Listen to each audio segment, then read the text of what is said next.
Mais la jeunesse, c'est la fleur de l'âge. C'est avec la jeunesse que Mohammed sallallahu alayhi wa sallam a mis sur place l'État islamique.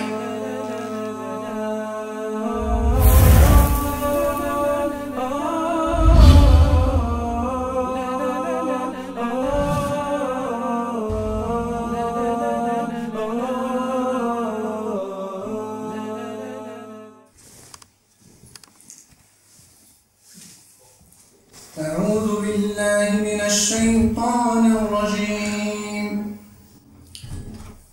وتركنا بعدهم يومئذ يموج في بعض ونفخ في الصور فجمعناهم جمعا وعرضنا جهنم يومئذ للكافرين عرضا الذين كانت أعينهم في غطاء عن ذكري وكانوا لا يستطيعون سمعا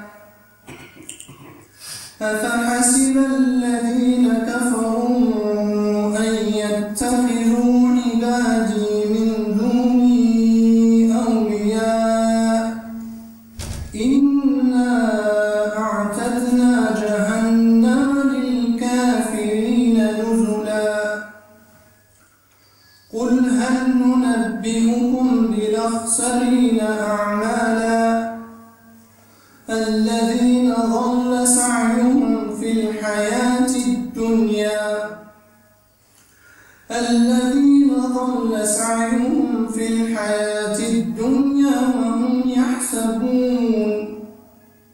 وهم يحسبون أنهم يحسنون صنعا أولئك الذين كفروا بآيات ربهم ولقائه فحبطت أعمالهم فلا نقيم لهم يوم القيامة وزنا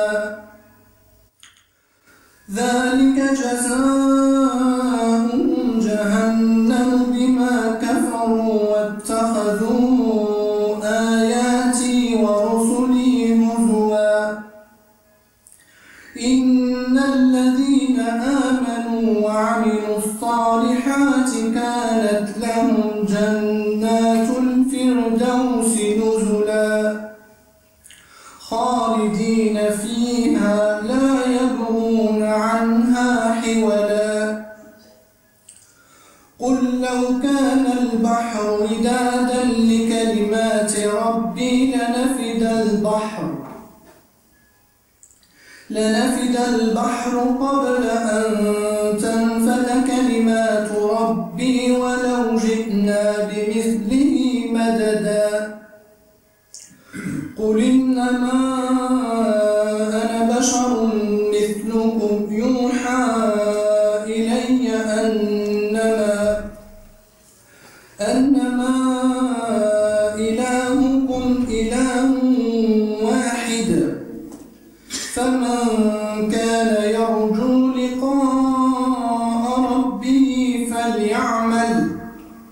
فليعمل عملا صالحا ولا يشرك بعبادة ربه أحدا.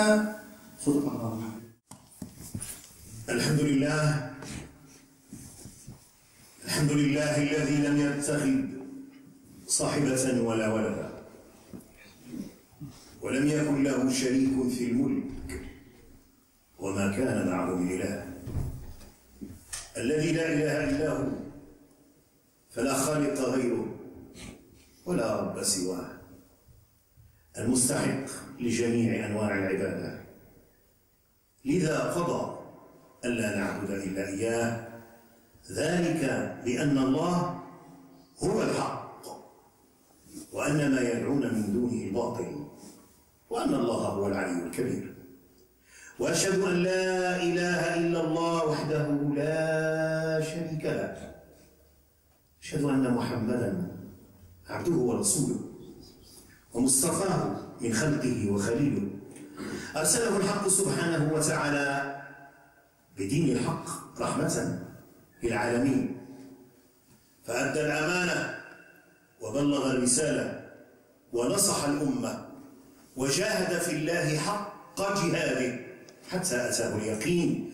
اللهم صل وسلم وزد وبارك عليه وعلى آله وأصحابه وأتباعه وعلى كل من استنى بسنته واهتدى بهديه واقتفى أثره إلى يوم الدين، واجزه عن أمة الإسلام خير ما جزيت نبيا عن أمته ورسولا عن دعوته ورسالته، إنك ولي ذلك ومولاه.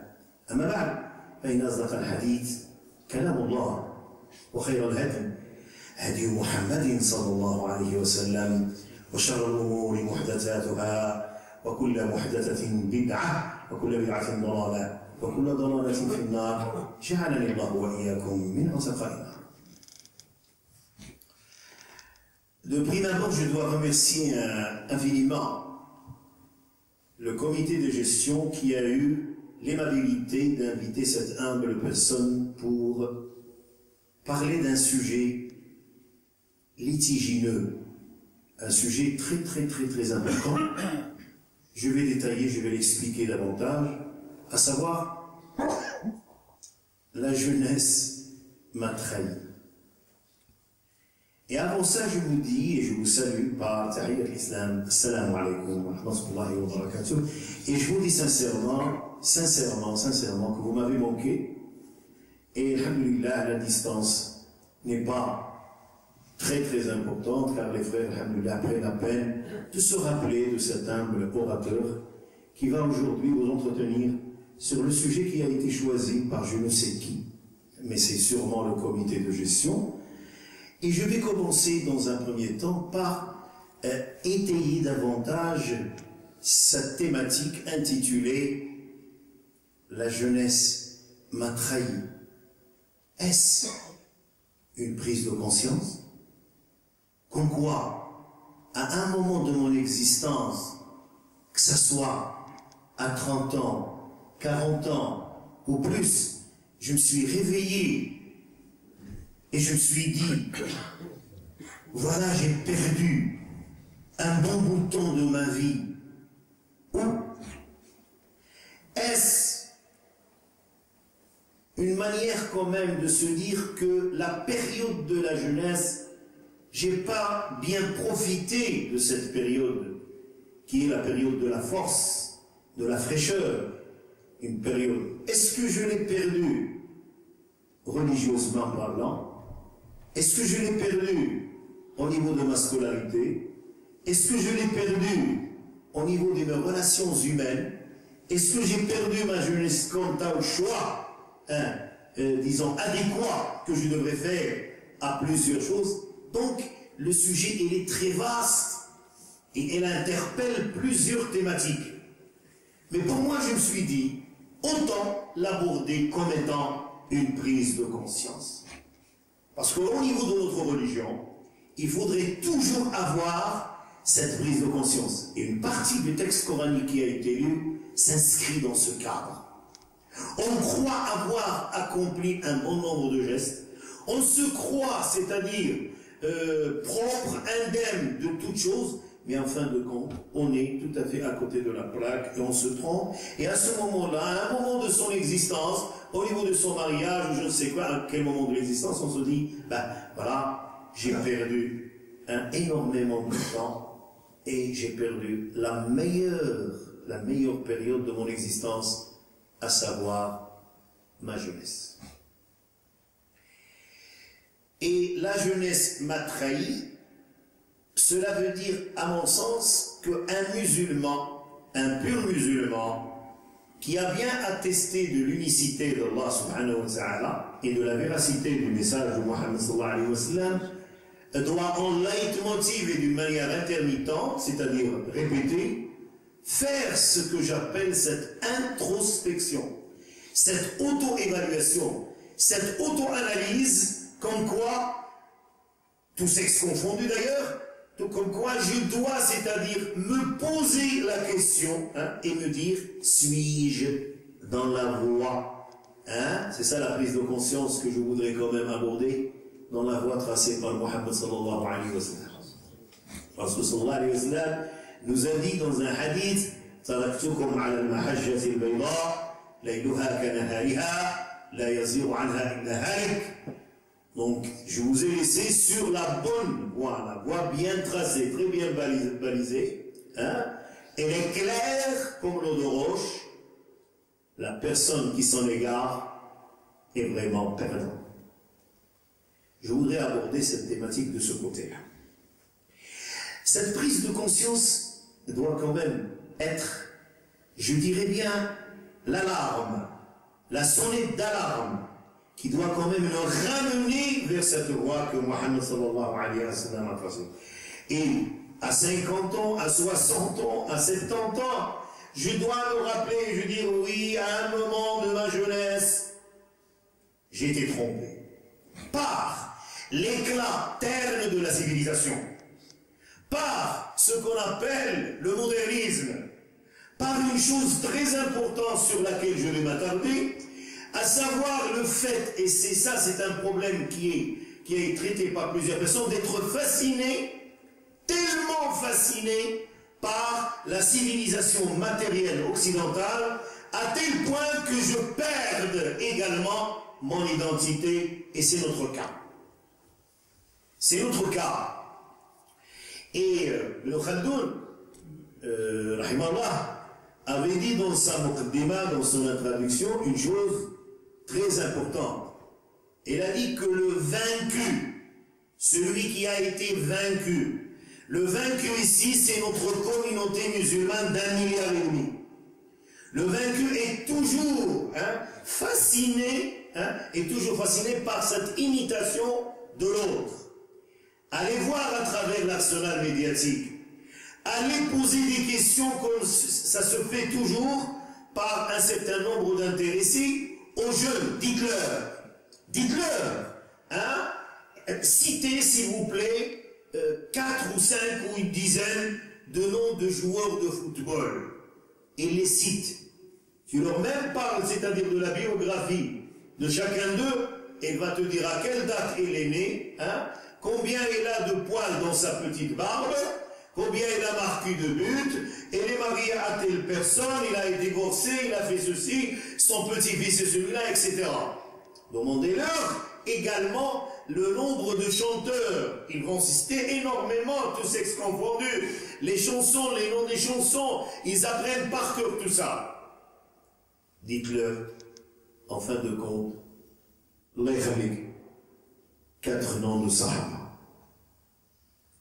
Et allez voir qu'ils ont perdu leur jeunesse. Leur jeunesse les a trahis à tel point qu'ils ignorent leur histoire islamique, qui est la base de la reformulation, qui est la base de la reconstruction de leur identité qu'elle avait perdue au cours de la jeunesse. Quelqu'un qui ne connaît absolument pas de son histoire, l'histoire islamique, qui a été d'un revers de main rejeté de plusieurs programmes. Sachez très bien que l'histoire nous rappelle Mohammed sallallahu alayhi wa sallam dans sa jeunesse qui ne l'a pas trahi, nous rappelle également Abdurrahman ibn Auf, nous rappelle Talha ibn Ubaydullah, nous rappelle Ali ibn Abi Talib, Omar ibn Khattab, Abu Bakr as-Siddiq, Abdullah ibn Mas'ud, et nous allons parler de certaines de ces personnes-là que la jeunesse ne les a pas trahis.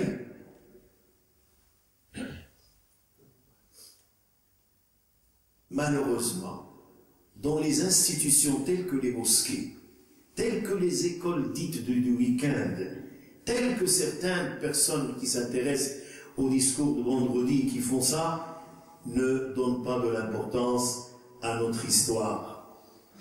Parce que si j'ai été trahi par ma jeunesse, cela veut dire que j'ai perdu, à un moment donné de mon existence, mon identité.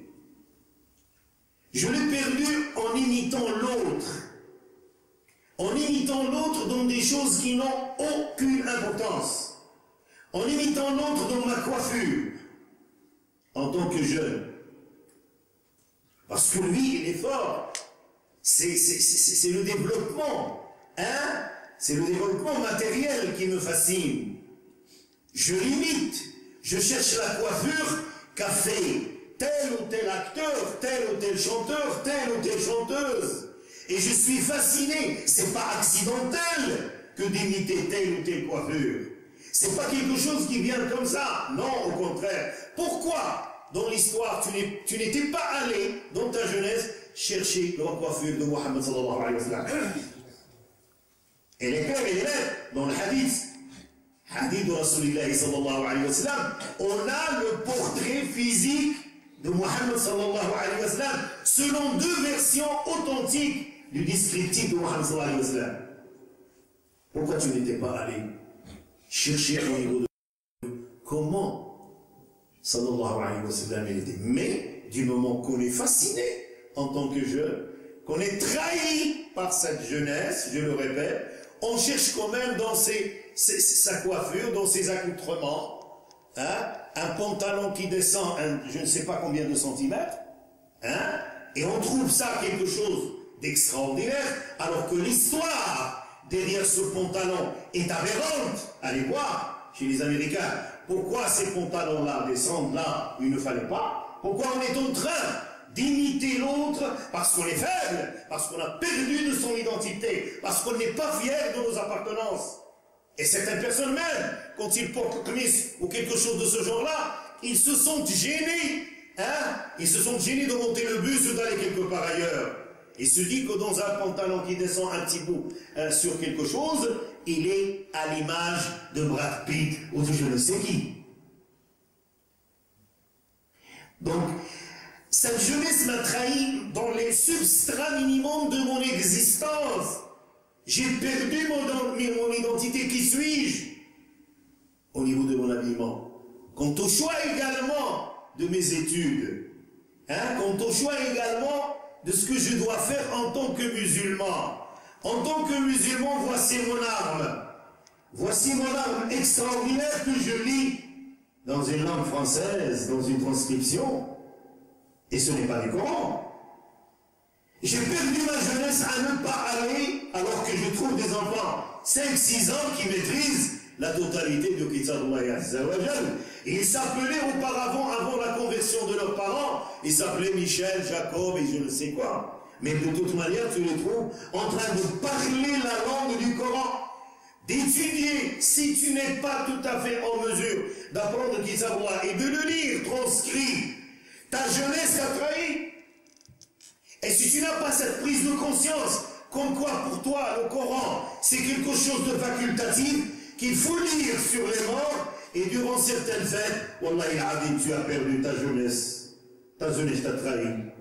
Et même ta vieillesse également. La fée t'a trahi également. C'est quand tu continues dans cette perspective, c'est que toi, tu étais dans ta jeunesse, tu n'as pas fait attention à l'essentiel de ton existence, Wallah.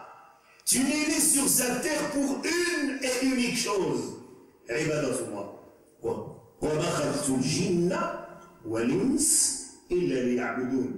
Si tu as perdu une tranche de ta jeunesse dans le fait de t'écarter de ta religion, tu as raison de parler de trahison. Mais si tu dis que j'ai raté ma carrière scolaire, oui, mais c'est pas la pire des trahisons. Si tu dis que j'ai raté par exemple les études, mais c'est pas la pire des trahisons, c'est une trahison. Tu as raté une chose, c'est une prise de conscience qu'il faut dire que moi, j'étais dans un milieu qui, ma foi, favorise un certain nombre de formations, me donne l'occasion quand même d'enrichir mon répertoire cognitif. C'est vraiment une perte.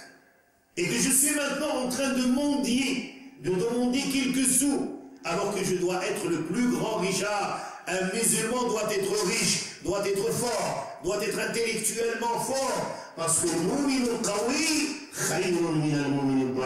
le croyant armé de science, d'argent, de puissance matérielle, intellectuelle et tout, c'est mieux qu'un mu'min mais qui est affaibli, qui cherche quand même à être c'est-à-dire qui cherche quand même à être la monture de l'autre. Tel est le cas de plusieurs de nos jeunes, que ce soit ici ou ailleurs. Un schéma, je vous donne, c'est-à-dire allez voir, à titre d'exemple, des jeunes qui sont et qui demeurent toujours trahis par l'éclat, je dis terne, de la civilisation matérielle, le nouvel homme. allez voir à travers Internet combien de jeunes filles et de jeunes garçons dans des pays musulmans, la jeunesse, l'espoir de la communauté, jetés ivres dans les rues à minuit, après avoir compté 1, 3, 2, 0, pour accueillir bêtement une année et pour être ivre, pour être souillé, pour être dans vraiment la turpitude totale, pour être dans la dégradation totale. Ça m'a vraiment chagriné de voir cette jeunesse-là, parce qu'ils font partie de notre communauté, quelles que soient les circonstances. Et on n'a pas quand même à les blâmer. On n'a pas à les blâmer, parce qu'il y a énormément de paramètres qui ont fait que ces jeunes-là demeurent toujours dans cette trahison. Et ça m'a vraiment poussé pour aller vraiment voir énormément de cas de jeunes qui, ma foi, sont toujours et demeurent toujours trahis. Donc pour moi, en tant que personne qui, ma foi, a pris conscience à un moment donné de son existence en se disant, j'ai passé 25 ans, 24 ans, 23 ans, 18 ans, j'ai perdu toute cette période de mon existence. La fleur de mon âge, je l'ai perdue où?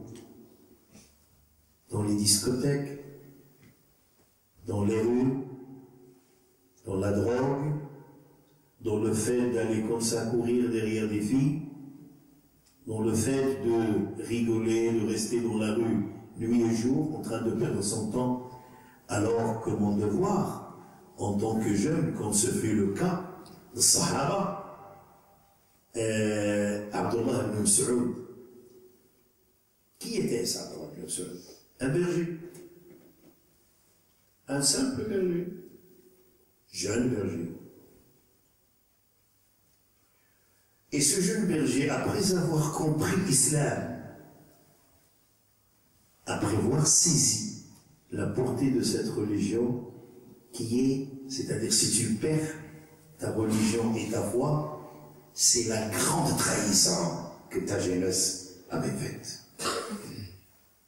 Alors là, ce jeune berger, à un âge bien déterminé de sa jeunesse, il ne s'est fait pas trahir par cet âge-là. En gardant les moutons un bon bout de temps, il laisse à un autre berger la possibilité d'aller écouter Mohammed sallallahu alayhi wa sallam à l'école numéro 1, dont nous allons parler, Inch'Allah, et qui doit être également reconstruite au sein des mosquées Dar al-Arqam ibn Abi al-Arqam. À tour de rôle, elle garde les moutons pour son seigneur parce qu'il était esclave. Et il s'abreuvait du savoir de Mohammed sallallahu alayhi wa sallam. Il est devenu, alhamdulillah, Abdullah ibn Mas'ud, que nous citons aujourd'hui à Namur. Et que son nom existe au niveau de plusieurs recueils historiques, religieux, de hadith et partout. Les Tawa Abdullah ibn Mas'ud, Abdullah ibn Abbas ou Abdullah ibn Omar. Ça, c'était la jeunesse numéro 1. Abdullah ibn Abbas était un petit gamin. Et il a appris tout de la bouche de Mohammed sallallahu alayhi wa sallam. Si tu es trahi par ta jeunesse, c'est que tu t'es écarté délibérément de ta religion. Rasulullah sallallahu alayhi wa sallam est fier de toi si tu es à l'image de Abdullah ibn Mas'ud, ou si tu étais à l'image de quelqu'un que Rasulullah sallallahu alayhi wa sallam avait rencontré et avait posé sa noble main sur sa poitrine en lui disant: Ahmadullah an ja'ala fi ummati rajulan mitlak. Je loue Allah subhanahu wa ta'ala que parmi ma communauté, il y a un jeune comme toi. Salim Mawla Abi Hudayfa. Salim Mawla Abi Hudayfa, c'était un esclave chez Abi Hudayfa ibn Utbah ibn Rabi'a. Il a caché son islam à Utbah ibn Abi Rabi'a, à les personnes qui ont trouvé la mort à la bataille de Badr, le 17 Ramadan, l'année 2 de l'Égypte. Alors là, Salim, c'était l'esclave. Et Abi Hudayfa, c'était son maître, son seigneur. Par sa morale, en jeune. C'est pour cela que Rasoul était fier de Salim, Abi Hudayfa. Par sa morale, par sa conduite, par son islam, par sa jeunesse non trahie. Il a converti, il a réussi à convaincre Abu Hudayfa ibn Utbah ibn Rabi'a. Ils sont devenus des frères dans l'islam. Et tous les deux, ils ont trouvé la mort fi Ma'rakat al-Yamama en tant que martyrs. Ils n'ont pas perdu leur jeunesse dans ce que nous sommes en train de voir aujourd'hui. Wallahi al-Adim, les personnes qui ont choisi cette thématique, ils doivent quand même remercier Allah subhanahu wa ta'ala, parce que j'ai bien compris que la personne qui a proposé ça, elle a quand même un regard introspectif sur ses collègues, sur la jeunesse. Comment actuellement, quand on est en train de circuler, je parle de Bruxelles, je ne sais pas ce qui se passe à Namur, quand on est en train de traîner dans des rues comme Moulambé, comme Anderlecht, comme Saint-Gilles, comme des... Et alors là, on trouve énormément de jeunes qui, ma foi, sont dans la rue à une heure tardive. Et qu'est-ce qu'ils font là-bas? Ou bien ils sont en train de préparer leur joie, de commercialiser ce genre de poison, de déranger les habitants de côté, de crier à tue-tête, de s'attaquer à certaines personnes, des jeunes. Mais quand je passe à Oderghem, à Watermal-Boisfort, c'est désert. C'est là où il y a les jeunes de l'autre communauté. C'est désert. Il n'y a personne. Ils sont soit en train de faire du sport, soit en train de s'occuper de choses qui leur appartiennent. Or nous, on a énormément de choses à faire pour notre religion. Et quand je lis moi un verset de Coran, je vois un verset de Coran qui ma foi, à l'écoute de ce verset de Coran, on doit dire pas uniquement la jeunesse m'a trahi, mais je dis même l'âge adulte, l'âge de vieillesse m'a trahi. Pourquoi? Parce que qu'est-ce que nous faisons en tant que communauté musulmane? Wallahi al-Adim, qu'est-ce que nous faisons? Et ce verset de Coran, il est grave. Moi, quand je le lis, je me doute, j'ai des doutes. Je me dis, suis-je vraiment dans la voie de Muhammad sallallahu alayhi wa sallam? وَالَّذِينَ كَفَرُوا, les gens, les mécréants,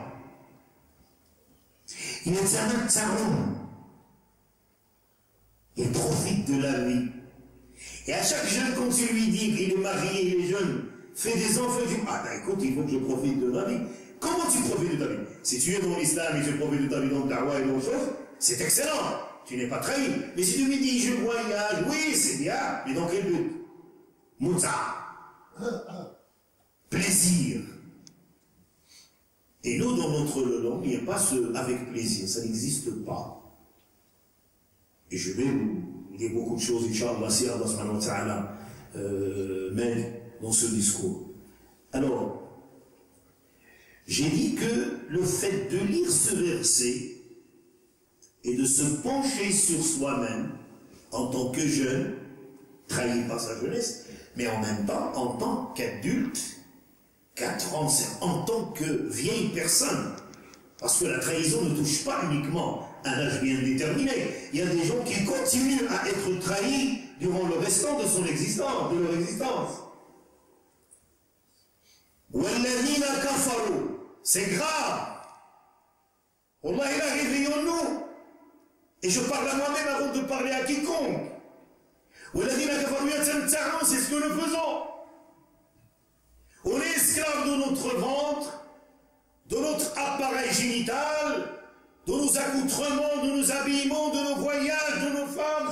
On est vraiment focalisé sur des plaisirs matériels que les médias, que les mondes, que le cinéma, que les clubs, que les revues, que l'arsenal médiatique, sous toutes ces formes, nous a imposés et nous sommes devenus leurs esclaves. C'est ça. C'est ça, je cherche mon plaisir dans le voyage, dans tout cela. Oh, le voyage doit être une adoration. Le mariage doit être une adoration. L'habillement, le fait d'aller aux toilettes, c'est une adoration.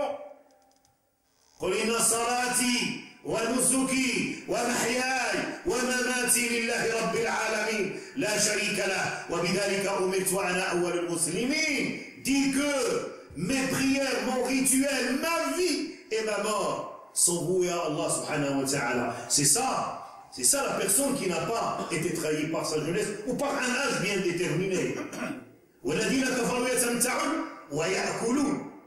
Ils consomment. La surconsommation, qui ma foi constitue le pilier numéro 1 de la jeunesse. Le pilier numéro 1 des gens qui sont vraiment plongés dans la nourriture. Et qui trouvent du plaisir là-dedans. وَالَّذِينَ كَفَرُوا يَتَمَتَّعُونَ. Ils prennent du plaisir. Et ils mangent et l'avalent. Par outrance parfois. Même la c'est une adoration. Manger, c'est une adoration. Wallah, se marier, s'accoupler avec sa femme, avoir des enfants, marcher, dormir, se mettre debout, même le fait d'aller aux toilettes, c'est une adoration. Alors si tu n'as pas cette conscience, comme quoi toute ta vie, toutes les activités que tu es en train de faire, ne se limitent pas au manger et au boire et au plaisir de mariage, sache très bien que tu as perdu, que tu es trahi par ta jeunesse. Et quelle trahison! الذين كفروا يتمتعون ويأكلون قرآن كلام الله كما تأكل الأنعام. Le résultat, والنار مثوى لهم. C'est ça. Ton plaisir en tant que jeune, ou en tant que vieille personne, sache très bien qu'il faudrait se poser la question, suis-je vraiment un musulman? Et c'est là la prise de conscience. 12e verset, Surat al-Baqarah. زين للذين كفروا الحياة الدنيا ويسخرون من الذين آمنوا والذين اتقوا فوقهم يوم القيامة والله يرزق من يشاء بغير حساب. C'est ça la trahison.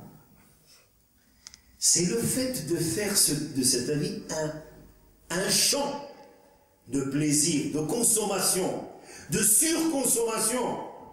D'aller au-delà et de se dire, voilà, je dois m'habiller de telle manière, je dois échanger cela, mais alors dans la vie, il n'y a pas que les plaisirs. Oui, Allah subhanahu wa ta'ala a mis à notre disposition tous les biens sur cette terre. Il nous a dit dans le Coran al-Karim, كُلُوا مِن طَيِّبَاتِ مَا رَزَقْنَاكُمْ وَاشْكُرُوا لِلَّهِ إِن كُنتُمْ إِيَّاهُ تَعْبُدُونَ.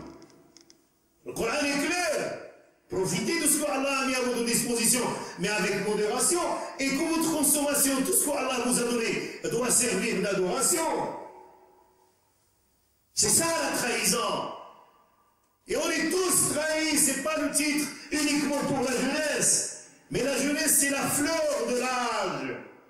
C'est avec la jeunesse que Mohammed sallallahu alayhi wa sallam a mis sur place l'État islamique.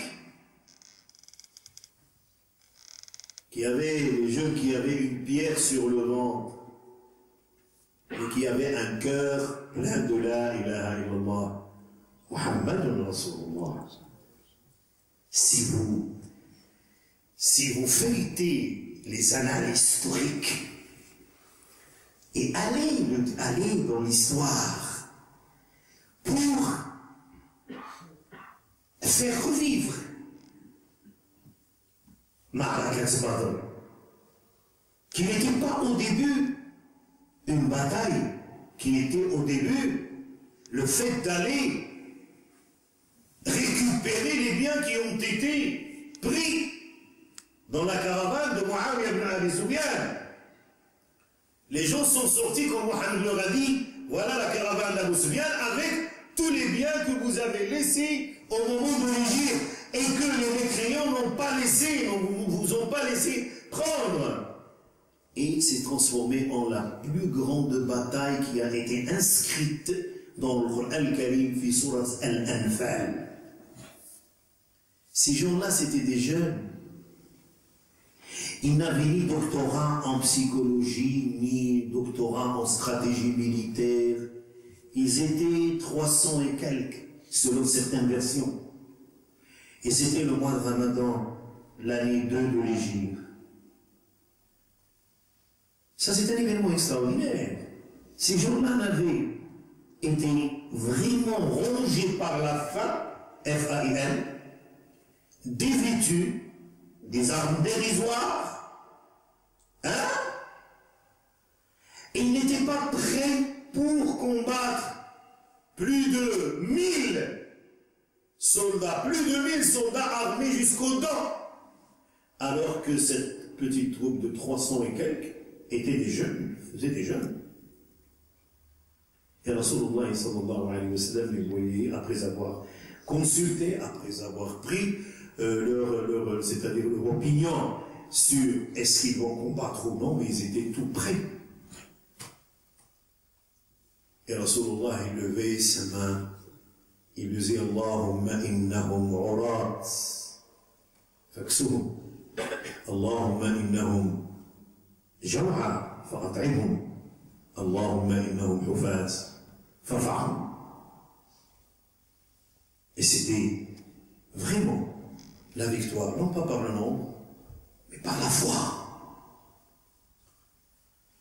par la sincérité dans l'adoration d'Allah subhanahu wa ta'ala. Les prières, ils sont limitées. Il faudrait qu'on prenne conscience de cette réalité. Vous avez 5-7 minutes pour chaque prière, ce qui fait au grand maximum, je peux même aller jusqu'à 1 heure de prière par jour, avec certaines prières surérogatoires. Est-ce que la prière, est-ce que l'adoration s'arrête ici? Le mois de Ramadan, on a un seul mois pour les gens qui n'ont pas de problème de santé. Zakat, ce sont les gens qui ont de l'argent qui versent zakat.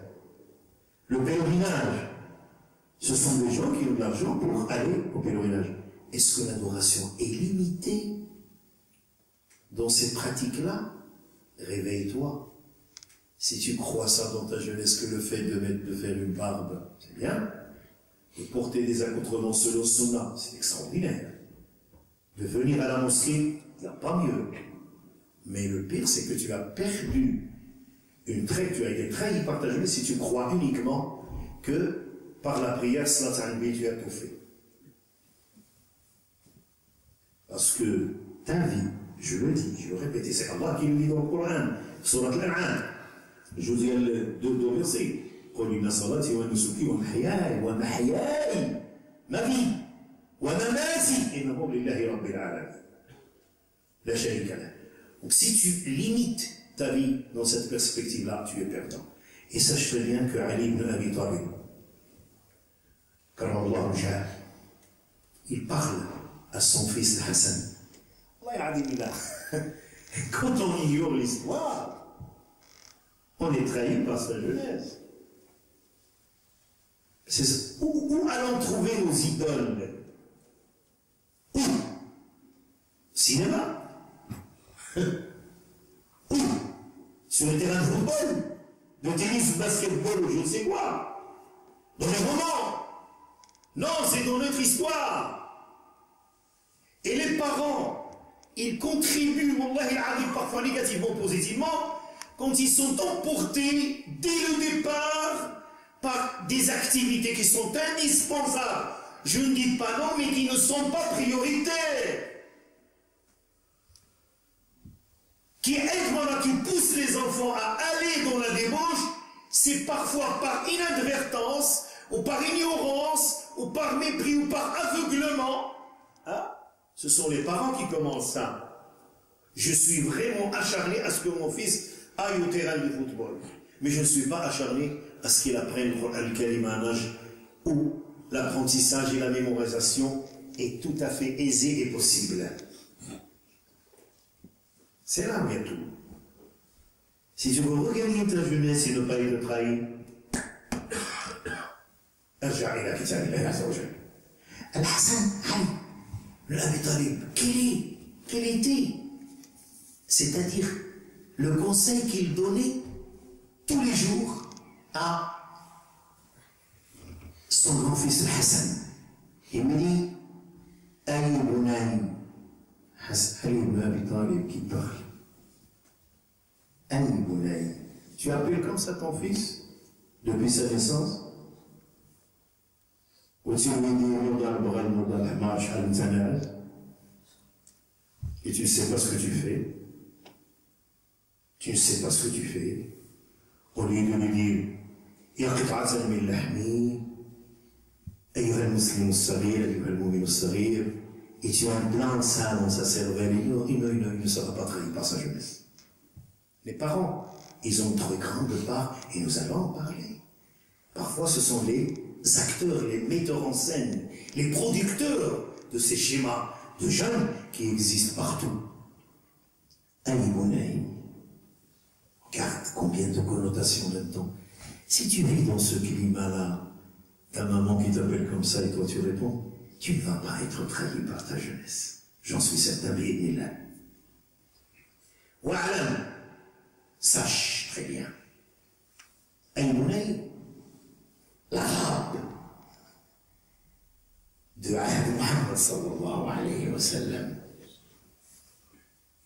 ماشي كومون دي تسمع الهضره نوض الحمار راك راه تيسي فوتبول ماشي نوض ولدي الله يديك راك خصك تمشي تقابل تصلي الفجر tu dois aller faire prière le jama il est tout près il n'y a pas de danger là l'université c'est là où se forge la jeunesse واعلم انك خلقت للموت لا للحياه. Tu as été créé pour la mort et non pas pour la vie de Siba. Plusieurs connotations là-dedans, il va développer, Inch'Allah. Il parle à un jeune Hassan, qui n'a pas été trahi, bien entendu, par sa jeunesse. Comme c'est le cas pour le Hussein et les autres. أي بني واعلم أنك خلقت للموت لا للحياة وللفناء لا للبقاء, pour l'extermination et non pas pour être éternellement sur sa terre. وللآخرة لا للدنيا, pour la vie de l'au-delà et non pas pour la vie d'ici-bas.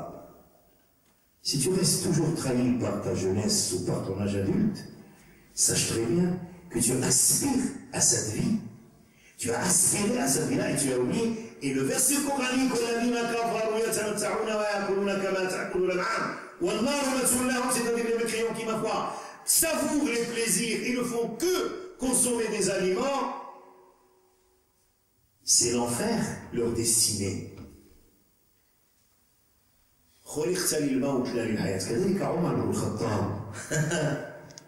Voilà les idoles, voilà nos exemples, voilà nos fétiches, voilà nos modèles. Voilà nos modèles et non pas les acteurs de telle série ou tel feuilleton, c'est le moyen par lequel on perd son identité, et pas uniquement sa jeunesse. Par là, on est à un problème d'identification, on s'identifie à telle personne et à telle personne, et tu vois la personne sortir d'un téléfeuilleton, d'un film, devant la glace, il se croit tel ou tel acteur ou telle actrice qui a fait sortir une femme dans la rue. Les téléfeuilletons, et maintenant, ça existe partout, des téléfeuilletons turcs, partout, des téléfeuilletons français, américains et tout. Et on voit dedans des modèles, et là, la fille, quand elle est là, elle commence à regarder. Je vous raconte une histoire vraiment vraie, pas des jeunes, mais deux personnes à la campagne. Imaginez, à la campagne, en plein milieu des hérités, pendant le mois de Ramadan. Là, il y avait la femme à côté de son mari, ébahi devant la télévision, un film turc. Tous mes respects pour les Turcs. Ils ont envahi nos chaînes. Je les ai oubliés. Ça te fait rire. Et dans le dialecte, dans n'importe quelle langue. Alors là, il était là. Le pauvre, la télévision, l'électricité est venue à la campagne. Il est heureux pour voir quelque chose pendant le mois de Ramadan. Il boit le khayra, peut-être parfois il la met dans sa bouche ou dans son nez. Il ne contrôle rien du tout. Le pauvre, tellement absorbé par ces scénarios aberrants. La femme était là, la pauvre. Elle n'était jamais à l'école. Il n'y a pas de. Si tu lui dis, il n'arrive pas à la lire. C'est ça, c'est l'héritage de toute une culture. Alors il a dit, dans une scène, pourquoi? Regarde ce mari. Il ne sait même pas est-ce que c'est un mari ou c'est quelqu'un d'autre. Regarde comment il traite sa femme. Pourquoi tu ne fais pas comme lui? Et lui, d'emblée, lui a dit, mais tu ne ressembles pas à la femme. Et ce fut le divorce. Regarde à quel point on est attaché à ce modèle, disons civilisé, qui n'a rien de la civilisation. Wallah, la civilisation, c'est dans ce que dit Omar ibn Khattab à son fils, Abdullah ibn Musa. Et qui est Omar ibn Khattab, le modèle de la justice, qui n'existe nulle part. Omar, qui a été trahi par sa jeunesse, et qui ne s'est converti à l'islam que 6 ans après l'avènement. Mais voilà, c'était des gens. Il a dit à son fils, Ya Abdallah, regarde comment encore on est. Machit, ton fils il s'appelle Mohamed, et tu lui dis, moi, réveille-toi. Tu n'as pas le nom d'un flamme, et tu cherches tous les qualificatifs qui, ma foi, le blessent. Qui, ma foi, le laisse à travers le temps être convaincu comme quoi il est vraiment un âme et un docteur. Écoutez ça. Un docteur, il est devenu docteur. Rahimahullah. Il avait un frère. Ils étaient 2 frères jumeaux. Et à chaque fois, ce père, il appelle le premier Al-Brel, non? Le Brel de mulet. Il appelle son fils mulet, lève-toi. Et l'autre, il l'appelle ce docteur dont je parle et qui raconte l'histoire de lui-même. Lève-toi, Ahmad. Bourrique. Il appelle celui-là bourrique, il appelle celui-là mule, bourrique, mule, bourrique. Un jour, il a dit à celui qui l'appelle, il lui a dit, lève-toi, mule. Il a dit, non, tu t'es trompé, mon père, je suis l'âne. Voilà la bourrique. C'est pour cela qu'il faut faire très attention. Ya Abdallah, Ya Bunay.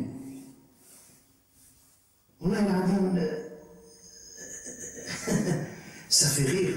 ولكن شر البلية ما يضحك. Pire des épreuves, c'est la chose qui te fait rire. Ya Abdallah, et ça. il faut qu'on mette ça ici.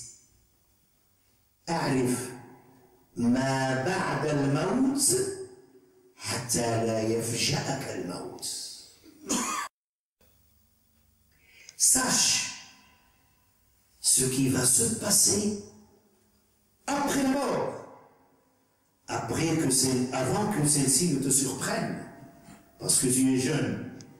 Si tu te laisses, par exemple, c'est-à-dire aller par ta jeunesse, par ton ventre en forme de tablette de chocolat, et tu en es fier, avec tes petits shirts, avec ton petit pantalon, il y a toute une histoire derrière que je n'ose pas raconter ici, derrière le pantalon qui descend.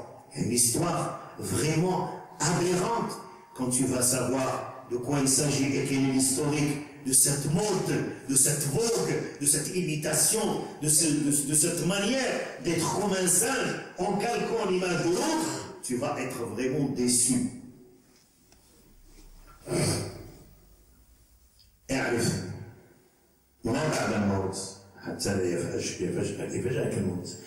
il faut que tu saches ce qui va t'arriver après la mort. Et un jeune qui a pris cette conscience comme quoi il a été trahi par sa jeunesse, il doit écouter Omar ibn al-Khattab. Et un adulte qui, ma foi, il est toujours dans la perversion et qui ne s'est pas encore réveillé, je dirais même qu'il est dans le coma. Et un vieillard comme moi, qui reste toujours trahi en permanence par son âge, par tout ce qui est civilisation, par la vie d'ici-bas, il doit mettre ça dans la tête et se dire, je dois me rappeler ma ba'da al-maut. Et la question qui se pose maintenant, quelqu'un peut se dire, mais que passe-t-il après la mort? On est fini. On est dans la tombe. Que se passe-t-il une fois dans la tombe? Tu l'as déjà cherché? Je vais donner un petit flash. Il est un petit peu traumatisant, mais c'est la réalité scientifique qui a été démontrée par plusieurs expériences. Première journée dans la tombe. Que se passe-t-il? Toi qui as été quelqu'un qui savourait les plaisirs de la vie, fornication, c'est la liberté, hein? Pourquoi avoir ce carcan de haram, haram, haram? Alors c'est très important de savoir est-ce que c'est haram, halal. C'est ça la lumière qui doit te guider vers la bonne voie de Mohammed sallallahu alayhi wa sallam. C'est ça la sonnette d'alarme qui doit t'éveiller, qui doit quand même essayer de t'éviter de cette trahison. La première journée dans la tombe, quand tout le monde te quitte,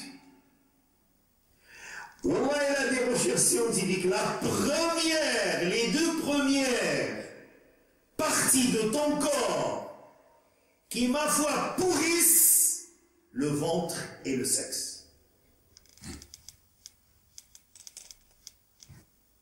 Ce ventre que tu as bien aimé garnir par les douroum, toujours la Turquie. Les champions. Les douroum, hein, les sauces andalouses, tartare, barbare, marmar, je ne sais quoi. Et c'est nuisible et c'est déconseillé par plusieurs personnes. S'il y a des gens ici qui ont des snacks, ils me pardonnent. Il y a des gens sages là, qui surveillent la nourriture et qui donnent.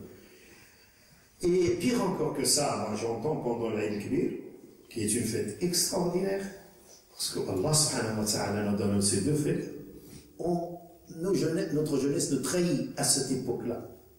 Et on se dit, la jeunesse que je connais très bien, moi je suis toujours avec les jeunes, même l'administrateur de ma page Facebook est un jeune.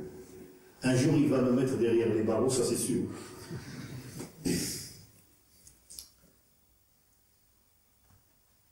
L'Aïd Kibir, ils disent alors, le mouton et tout ça, le sang et tout ça, ça va pas, ils parlent, ils deviennent des docteurs, il y a le cholestérol. Alors c'est une viande que ton père avait offert comme offrande d'Allah Jalla wa Ala. Si on ne mange pas avec modération, on a toutes les maladies du monde. Et ils vont dans des snacks le jour de l'Aïd. Manger un sandwich à 1 euro. Ou un béquille. Béquille. Je connais ça, alhamdoulilah. C'est mon fils qui m'a transmis.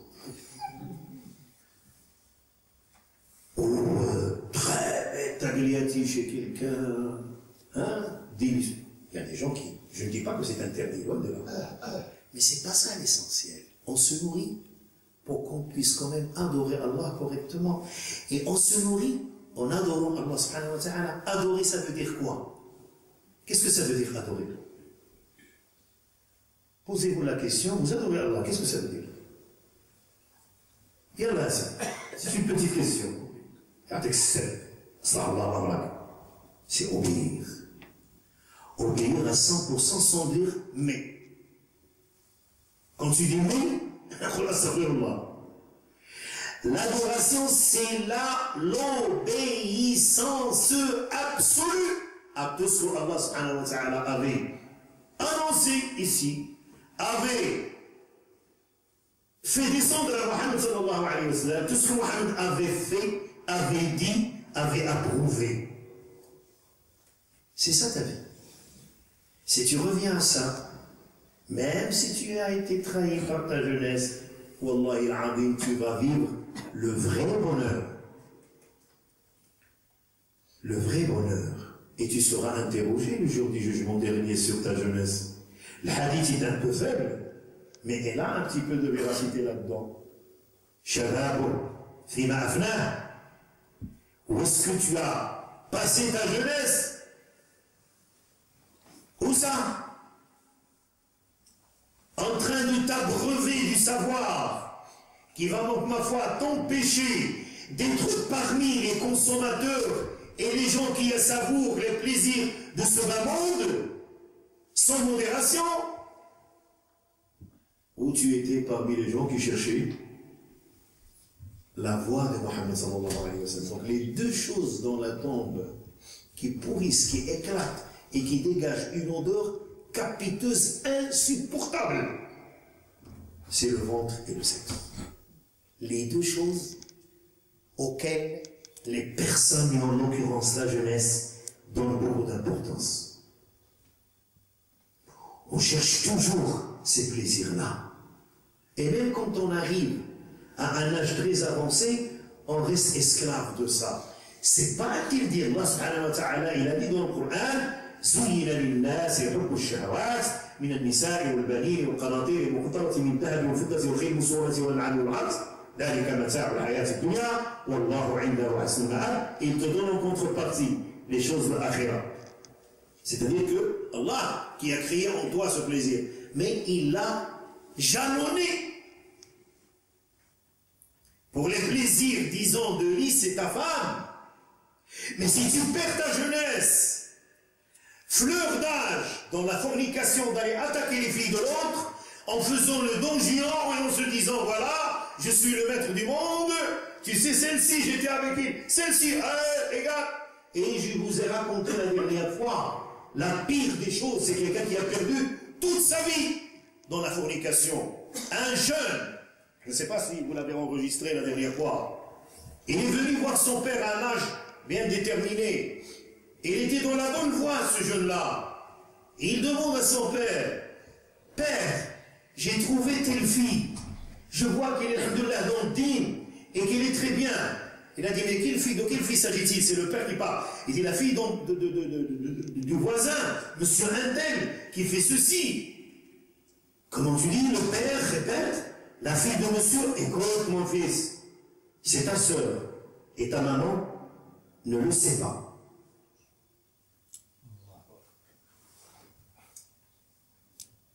Écoute, si ton père te dit ça, il a perdu sa jeunesse, il a perdu sa vieillesse, il a perdu sa vie, il a été trahi par tout ça. Il demeure toujours trahi. Tellement déboussolé, tellement vraiment traumatisé, tellement trahi, hein. Il a cherché ailleurs. C'est une histoire vraie qui est racontée par une véridique que Allah subhanahu wa ta'ala le guérisse. Elle a dit, écoute mon père, maintenant je suis allé dans l'autre quartier. Et quelle fille tu as trouvé? Dit le père. À la fille du boucher d'en face, monsieur Flan. Ah, tu le connais, oui. Ah, mais qu'est-ce que tu fais? C'est encore ta sœur.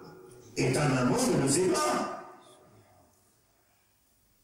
Il a perdu sa jeunesse. Il a été trahi par sa jeunesse par la fornication. Troisième fois, il était allé très loin. Il vient consulter son père pour demander qu'il aille demander sa main en disant, Père, j'ai trouvé une fille, etc., etc. Mais qu'est-ce que tu fais? Bon sang, mais c'est toujours également ta sœur. Et ta maman ne le sait pas. Tellement déçu, elle va chez sa maman et lui dit, mais écoute l'histoire. Est-ce que c'est un père ou c'est un... C'est quoi? C'est un don juan? Je ne vais plus trouver de femme pour me marier. Mais qu'est-ce que t'as, mon fils? Dit la mère. Voilà, la première fille dit que c'est ma soeur et tu ne le sais pas. La deuxième, c'est ma soeur et toi tu ne le sais pas. La troisième de telle et telle, il commence. Et lui dit, écoute mon fils, tranquillise-toi.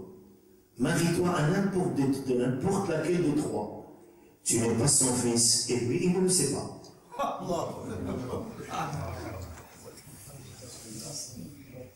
Sharul baliyati ma yudhik.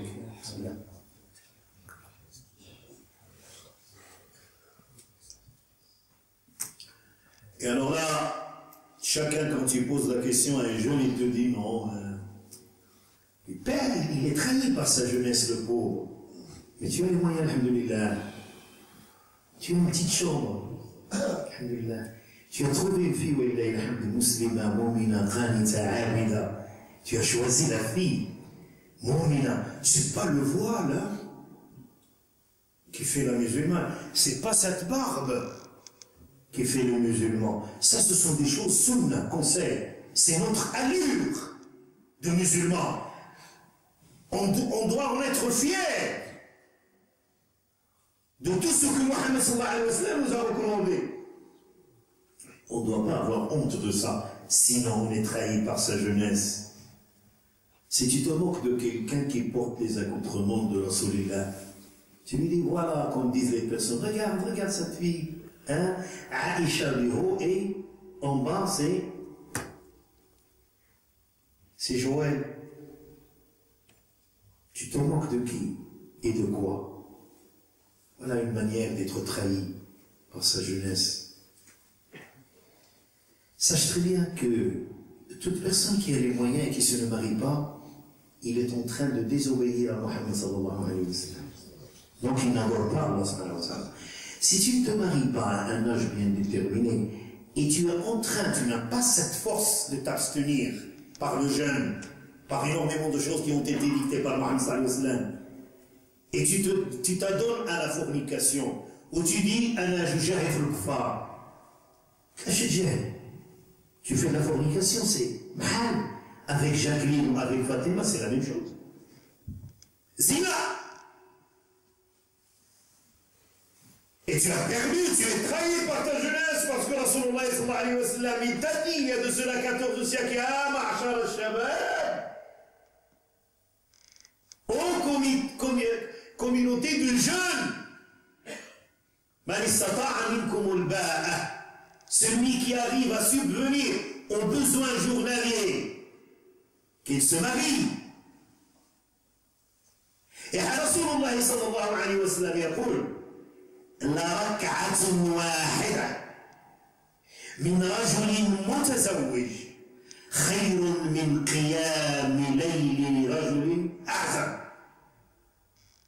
Une seule prosternation de prière nocturne d'un homme marié est mieux que la prière de toute la nuit de quelqu'un qui ne l'est pas. Et dans un autre hadith, il a dit, hadith khatir, le pire de tes morts, le pire des morts parmi vous, ce sont les gens qui meurent non mariés. Ashraru mawtakum, uzzabukum. Ah oui, pourquoi on a des filles qui traînent partout? Bien sûr, il y a des problèmes, certes. Pourquoi? parce qu'on s'est écarté de la religion. Il y a des problèmes au niveau des jeunes filles, au niveau des jeunes garçons, parce qu'on s'est écarté. 80% de pourcentage de jeunes divorcés. Cela veut dire qu'ils ont été trahis par leur jeunesse. Ils n'ont pas fait le bon choix. Et peut-être ils étaient victimes d'une très mauvaise éducation. Quand il veut se marier, un jour d'ici, ben oui, je commence à faire de l'arithmétique. Il devient le khawarizmi. Les calculs. Le plus grand arithméticien, hein, qu'est-ce qu'il dit? Elle travaille comme infirmière. Eh bien, combien d'infirmières? Il commence à faire des calculs. Ah, tu sais, il a un père, il est sur le point d'agoniser. Il a un immeuble quelque part, il a un héritage, on aura, Inch'Allah. Le gâteau, il est laxé. Regarde. Et quand tu bases ton mariage sur cette mathématique satanique, sur cette manière de concevoir le mariage, tout à fait à côté de la plaque, en désobéissant à Muhammad sallallahu alayhi wa sallam, qui t'a dit et il a fini par dire cherche le moral, din c'est l'akhlaq. Din c'est le système des valeurs, c'est le comportement. Parce que si tu pries dans la mosquée la nuit, le jour, et tu sors derrière faire toutes les aberrations qui existent avec ta femme, avec tes enfants, avec ton voisin, avec ton maître, avec n'importe quelle personne, et quand tu ne te respectes pas et tu ne respectes pas l'autre, c'est que tu es en train de perdre ton temps, parce que salat tanha 'anil fahsha'i wal munkar wa la dhikrullahi akbar wallahu ya'lamu ma tasna'un. Salat, c'est une éducation. C'est une éducation pour que tu puisses te comporter d'une manière extraordinaire. Surtout quand tu es jeune, pour ne pas être trahi par sa jeunesse, il faut être éduqué par la prière.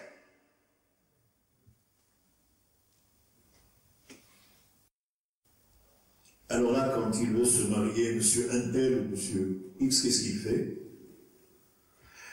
Ah ben, il choisit soit le côté matériel, il y a un hadith qui, ma foi, est contre cette manière de voir, parce que risque biyadillah, wa fi samai rizqukum wa ma tu'adun. Tout ce que Allah t'a prescrit, il est là. Mais tu dois faire en sorte de le gagner d'une manière licite. Ben, il y a parmi les choses que je raconte toujours et qu'avait raconté un imam, c'est que pour le choix, il y avait un imam qui a fait une conférence sur la manière de choisir. Et si vous voulez consulter YouTube, j'ai une grande conférence de 2 heures et quelques avec des questions. Comment choisir son conjoint?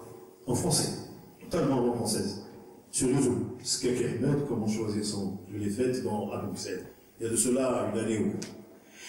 Alors ce monsieur, cet érudit, dans sa conférence, il a commencé à détailler le choix à des gens pour qu'ils ne soient trahis, qu'ils ne soient pas trahis par leur jeunesse.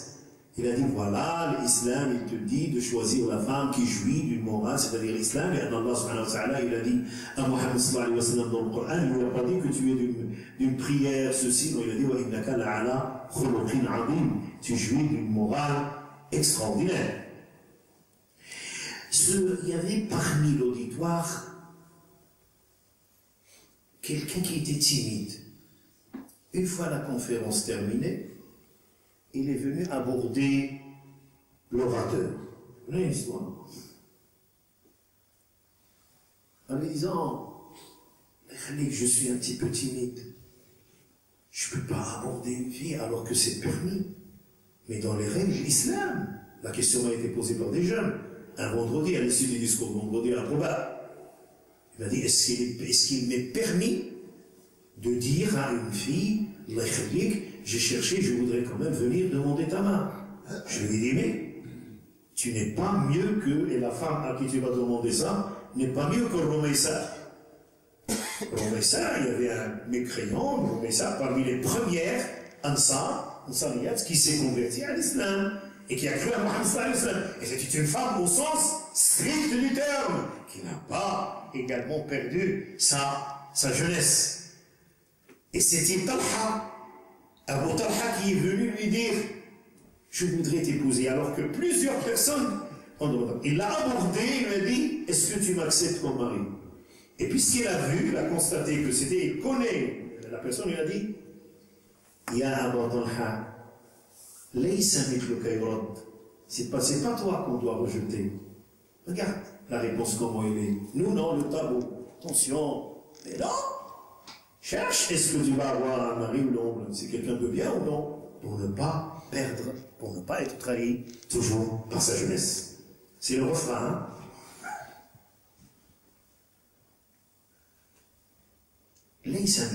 C'est pas toi que je dois rejeter. Et il était une femme au sens. Machine pauvre. Mais, elle a dit, mais, elle n'a pas accordé l'importance au matériel. Mais il n'a qu'à kafir. Wa ana muslima. Ya Batla. Tu es un homme intelligent. Est-ce que tu te prosternes chaque jour devant une statuette qu'un menuisier avait fabriquée? Ma dot, et c'est la dot la plus chère dans l'histoire de l'islam. Dis la ilaha illallah, Muhammadun Rasulullah, et je serai ta femme. Mais on a laissé l'étudiant qui est venu voir, hein. Il faut qu'on revienne le voir, qu'est-ce qu'il a fait, celui-là? Il t'a dit, je suis timide, je ne peux pas aborder une famille, je ne peux pas frapper, est-ce que tu peux faire ça à ma place? Frère, il dit, mais c'est très bien, ça va, je peux intervenir. Tu me cherches une femme, il dit que je voudrais. J'ai, alhamdoulilah, les possibilités, mais ça me gêne d'aller, que j'ai mes personnes. Eh bien, il a dit, oui, ça va, Inch'Allah, je serai le. Mais il a dit, un petit moment, cher monsieur, je la voudrais d'1,70 m. Hein? Et quoi? Et qu'il soit, si vous permettez, avec tout le respect que je vous dois, hein, d'une couleur blanche, avec tel, les cheveux, les yeux, les tata. Le frère lui a dit, par Allah subhanahu wa ta'ala, si je la trouve, c'est moi qui vais la prendre.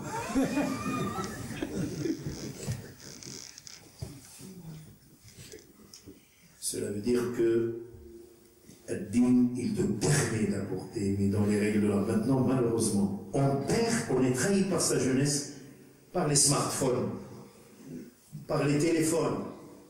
La fille, elle perd sa jeunesse en donnant son numéro à n'importe qui. L'adresse mail, les MMS, les SMS et tout le bazar. Et alors là, qu'est-ce qu'on écoute? Le père, le pauvre, soit il travaille, soit il est dans la mosquée, et elle est en train de zapper, de parler, de dire des aberrations qui sont vraiment de la fornication verbale. Ma biche, ma sauterelle, ma grenouille, mon taureau, ma ceci. Des échanges auxquels on ne prête pas attention. Un homme qui te dit ça, et une fille qui accepte ça, c'est pas la maman de tes enfants. Une fois marié, appelle-moi quand tu veux, ma gazelle, ma brebis, va à la basse-cour et emprunte tous les noms qui existent. On perd sa jeunesse, on est trahi par sa jeunesse par la transgression des lois islamiques. On trahit sa jeunesse, on est trahi par sa jeunesse parce qu'on a écarté notre religion. On est trahi parce qu'on savoure les plaisirs. Oui, il faut vivre. Allah t'a donné énormément de choses pour que tu vives dans l'adoration 24 heures sur 24.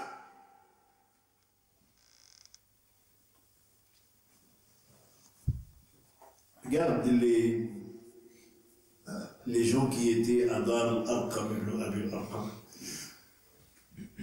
Des jeunes. Des jeunes.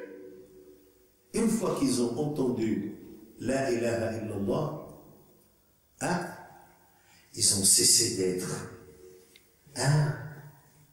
dans l'ignorance.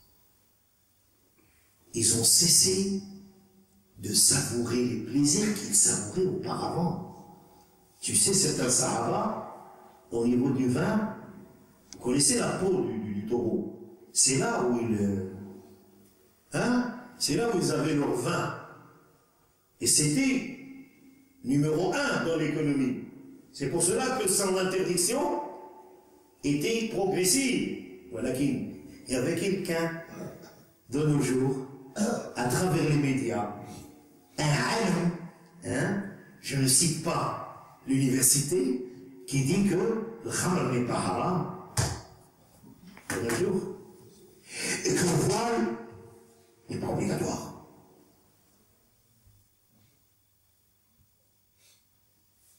Et Rasulullah sallallahu alayhi wa sallam avait parlé de cette époque.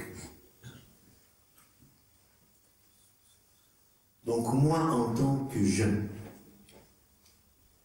qui ma foi a écouté ces bribes, quelques phrases que je viens d'énoncer, et qui est encore emporté, déporté par la fougue de ce qu'on appelle civilisation, et qui ne s'est pas rendu compte que lui, en tant qu'être humain, Allah subhanahu wa ta'ala lui a doté d'un bonheur extraordinaire, c'est qu'il est musulman. Et mieux encore, c'est qu'il est de la communauté de Muhammad sallallahu alayhi wa sallam. C'est, regardez très bien que les gens qui étaient bien avant la communauté de Muhammad, c'était des gens qui avaient 30 mètres de longueur, de taille. 30 mètres. Et quand tu retrouveras, Inch'Allah, au paradis, nous y serons tous, Inch'Allah, tu auras sa taille. Pour que tu puisses vivre dans la grandeur et dans la splendeur du paradis, il faut que tu aies sa taille. Ils étaient très forts, les communautés d'autrefois. Mais ils étaient faibles du point de vue foi et croyance. Le jour du jugement dernier, il y a des prophètes qui vont arriver seuls. Aucun de leur communauté ne va les suivre. Il y en a des prophètes qui vont arriver avec 3, 4, 5, 6, Mohammed sallallahu alayhi wa sallam, ils vont arriver avec des milliers. علاش كنتم خير أمة أخرجت للناس تأمرون بالمعروف وتنهون عن المنكر وتؤمنون بالله. Tu es de la meilleure communauté, faible du point de vue corps, mais très fort du point de vue foi, malgré ce que tu es en train de faire. Parce que, alhamdoulilah, à l'intérieur de toi-même, il y a cette alarme qui nous arrive ici, qui a voulu que nous parlions de ce sujet. L'assistance, elle est pleine de jeunes. Ça, c'est une croyance. Et Rasulullah sallallahu alayhi wa sallam a parlé de nous en tant que les siens, ses siens. Ahbabi, il a dit, Ishtaqtu, mes proches me manquent. Ishtaqtu ila ahbabi, les compagnons disent, Ya Rasulullah, ne sont pas tes proches. Il a dit non. Ahbabi, ce sont des gens qui ne m'ont pas vu et qui croient et qui vont croire en moi. Ça, c'est ton privilège. Tu le gaspilles. Tu le gaspilles dans quoi? Dans le fait de savourer les plaisirs. Wallahi al-azim, il faut qu'on revienne à Kitabullahi azza wa jalla. Et pour terminer, pour sortir de cette trahison, et dans ce pays où on présente une minorité, et dans ce pays où il y a énormément de tentations, très difficiles d'adorer Allah, subhanahu wa ta'ala, dans ce milieu, pour des faibles. Vous avez 3 défis à relever, soit vis-à-vis de vous-même, soit en éduquant vos enfants. Le premier défi à lever, c'est d'apprendre la langue arabe afin de pouvoir lire le Coran en langue arabe. Parce que les transcriptions, c'est pas du Coran. Quand tu lis par exemple sur l'Asqaf, le problème que tu as, tu vas dire kaf au niveau de la prononciation. Et c'est une expérience que j'ai faite avec certains jeunes dans une école que je dirige. ils sont en train de s'en... Alors qu'on est vigilant au niveau de la lecture du Coran, al-Tawil, al-Susi, al-Ghunna, al-Idram, al-Qalqala, tout ça, on est vigilant sur ce chapitre, parce que ce que tu lis, c'est quoi? C'est la parole d'Allah subhanahu wa ta'ala. C'est la parole d'Allah. Tu la lis d'une manière déformée, c'est que tu n'as pas appris l'arabe. Et ne dis pas. Ne commence pas et comment être trahi par ta jeunesse. Tu es capable de le faire. Wallahi al-Azim. Moi j'assiste à des gens qui n'ont jamais parlé arabe, des convertis. Wallahi al-Azim, ils pleurent. Ils font de leur mieux. Et dans un laps du temps, ils ont appris un bon nombre, disons, de sourates. Et ils parlent arabe. Premier défi.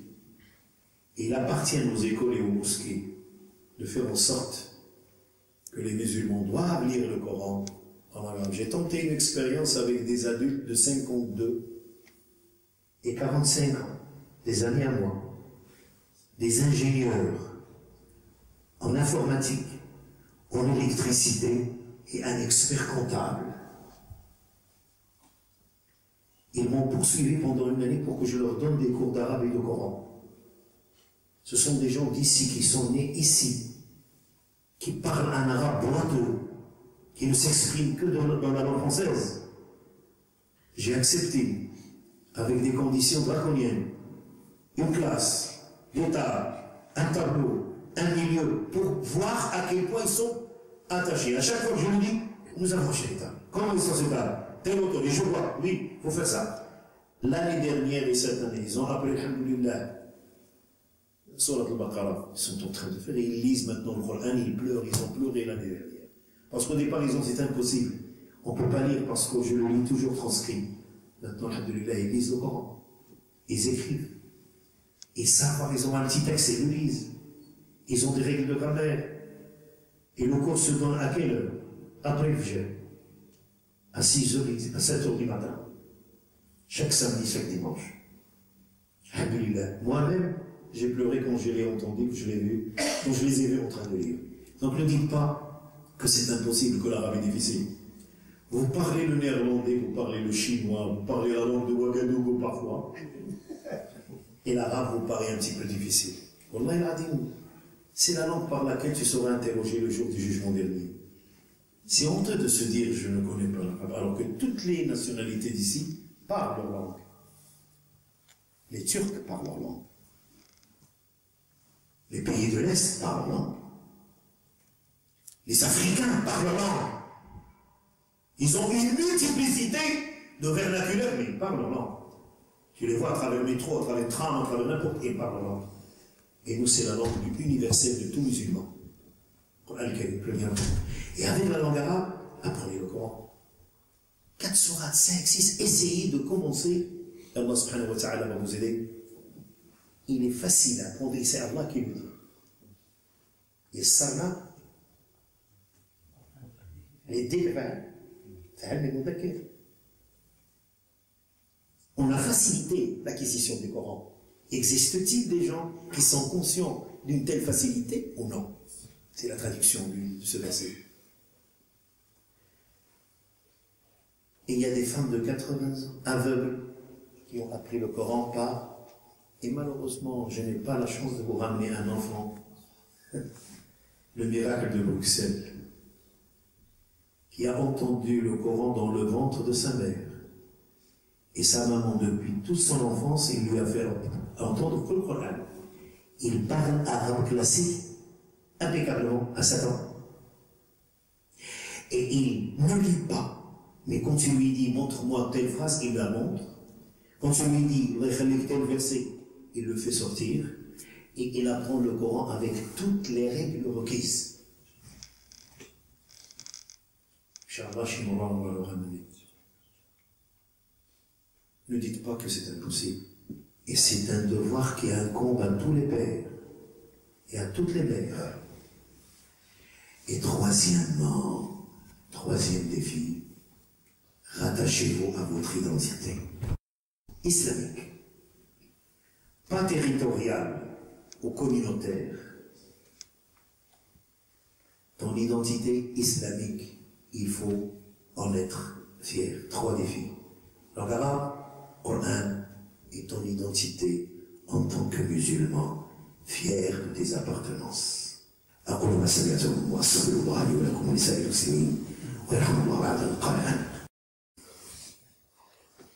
Cher frère, je voudrais que tu nous donnes quelques conseils. Comment faire pour que notre jeunesse puisse revenir à la mosquée? C'est une question vraiment difficile. Mais pour qu'ils viennent à la mosquée, préparez-leur les bons plats. Pas culinaires, intellectuels. Les meilleurs plats.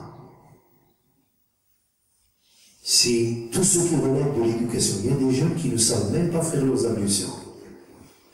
Il y a des gens âgés, barbe blanche comme moi, qui m'ont demandé à Raja, à Boxtal, de leur réserver des cours pratiques de prière. Et quand je me suis mis, quand j'ai mis la main dans cette pâte, j'ai découvert que les gens de 60, 70 ans ne savent pas prier. Donc, premièrement, préparez des activités. Vous avez des comités de gestion, pas uniquement une conférence tous les mois. Là, halakat. 4, 5, 6, une seule personne. Alors là, je peux donner le discours à une seule personne. Je ne suis pas impressionné par la foule. علاش؟ لأن يهدينا الله على يديك رجل واحد خير مما طلعت عليه الشمس أو خير من حور النعم كما قال رسول الله صلى الله عليه وسلم. Si Allah, grâce à toi, guide une seule personne, c'est mieux que le monde entier. Donc il faut inviter les jeunes, il faut également que les inviter en créant vraiment des activités. Des activités parallèles et des activités religieuses.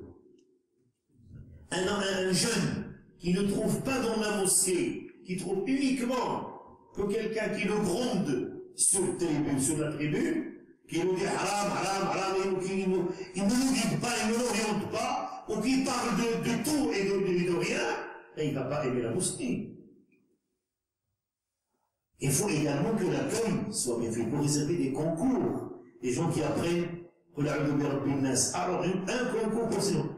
Al-Qalim, il faut préparer énormément. Il faut également essayer avant tout, en tant que comité de gestion, de faire ce que font les Canadiens. Étude des besoins. De quoi la jeunesse de Namur a-t-elle besoin? De quoi? Et la première des choses ici, c'est le fait qu'ils ont besoin quand même de leur religion, de leur histoire, des projections d'histoire, des débats. Il faut les interpeller afin qu'ils participent, qu'ils parlent de leurs problèmes. Il faut que la mosquée ne soit pas quand même uniquement un lieu de culte et de prière. Il faut qu'il soit un laboratoire dans lequel on forge la jeunesse qui est l'espoir de la communauté musulmane. C'est ça la première des choses. Sinon, s'il vient ici pour manger le couscous ce vendredi, ou pour rompre le jeûne pendant le ramadan sans qu'il y ait autre chose, la mosquée n'a pas bien joué son rôle. Et c'est ça. Alors je dis ça en arabe, je dis que les mosquées qui existent actuellement ont été bâties par l'effort des vieilles personnes. Ils ont fait de leur mieux. Mais les jeunes, qu'est-ce qu'ils font? Quand on a un i'mar, c'est-à-dire bâtiment, bidoul i'mar. I'mar bidoul i'mar. Bâtiment sans aucune activité. Alors que l'Azhar, le Qarawin, le Zaytouna, grouillés. Un groupe par-ci, un groupe par-là. On a fait l'ibadat, on a l'aqidah, on a l'histoire islamique.